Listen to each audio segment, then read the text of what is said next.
Hi, everybody. My name's Jamie Spencer. I'm also known as Miss Jamie OT.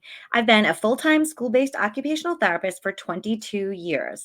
I'm also an OT entrepreneur, author, national speaker. I'm a busy lady, but I love to present these Motor Mondays to give you tips and tricks about how to help your kids in school.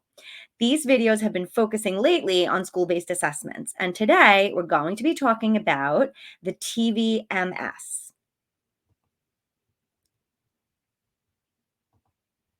The TVMS is just one of a few school-based occupational therapy assessments that measure a child's ability to integrate visual perception with motor skills. Some of the other videos I've done you can see on my website about the VMI, and I have a video about the DVPT that's coming out as well, and the BOT. So, the TVMS measures visual motor integration. It is available for children starting at the age of 3, which is great because you can use it with your preschoolers, and it goes all the way up to adults at the age of 90. So that's very versatile, which is great. It provides you a score in accuracy and then also error analysis. There are different kinds of errors that it will measure.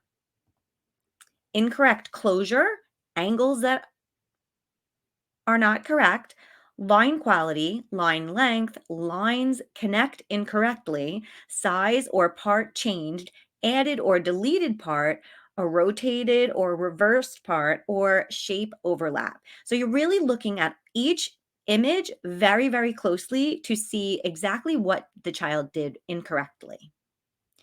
The pros, in my opinion, here we go, always my opinion, nothing published here, just Miss Jamie OT's opinion as an experienced OT who's used lots of tools. The pros of the TVMS are that it's quick to administer, it's very similar to the VMI, in my opinion.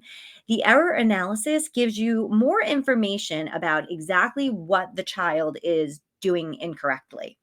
The fact that it is available for a large age range is really cool because if you're a therapist who works with preschool children and then maybe even all the way up to high school, or maybe you have adult clientele, you can still use this one test, which helps it because it's more affordable because you can use it with more of your clientele.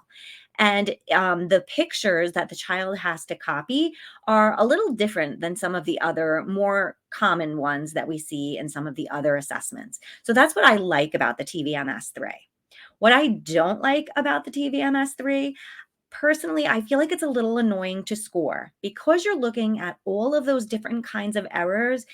In my opinion, and again, I don't love the test, so I don't use it that often. That is probably another reason why it takes me a little longer to score, but I find it a little annoying to look at all of those different errors.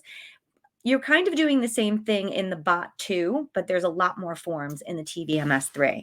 I guess that's depending on the child's age because you're going to stop it as the child starts to get them wrong. The last time this test was updated was in 2010. So that's a long time ago, in my opinion. So it's a little outdated. Again, it's also not an indicator of handwriting or functional skills. You're looking at if the child can look at a picture and copy it. It doesn't really tell you if the child would be able to write neatly or do anything functionally. These are just some examples of what the pages look like. The booklet is it has you draw one shape on each page. So then you turn the page and they go to the next shape. There's some simple ones, like you can see the circle, which is similar to the BOT or the DVPT or the VMI. And then what I do like is that there's some more difficult ones. So I would have liked this test when I worked in the middle school because some of the figures and some of the forms are just a little bit more challenging and a little bit more complex. So I do like that. The scoring portion of the booklet is very detailed, which I really like. It gives you ideas of what the errors look like, what exactly they mean by these errors. So similar to the VMI booklet in that manner, that you can really get an idea of what they mean by the errors. And it has a column for each error, what it looks like, what does the line quality error look like, and what is good line quality, for example. So this is what the score sheet looks like. It's really long. And again, because there's all these columns going across for the different kinds of errors. So because you're doing all of that work and looking at every single form for all of these different errors, you'd think that you'd have a nice detailed chart that you could put in your report about what the child got wrong. But it all really just boils down to one score. So I don't love that.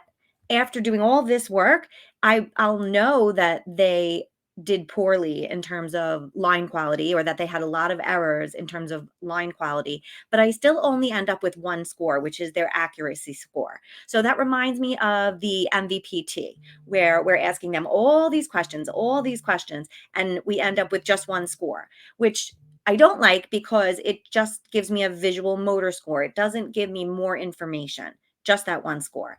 But it is quick. There are some great things about the TVMS, and I just wanted to give you the information about what it was like, how you could use it, and how it might benefit you. So if you liked this video, please share with a colleague or an OT friend. We want to teach each other about all these different tools. What works for one therapist might not work for another, and vice versa. So the more information we all have, the better off we all are. So that's our Motor Monday for today. I hope you enjoyed it. And again, don't forget, please share, like, subscribe, all that good stuff. And I'll see you next Monday.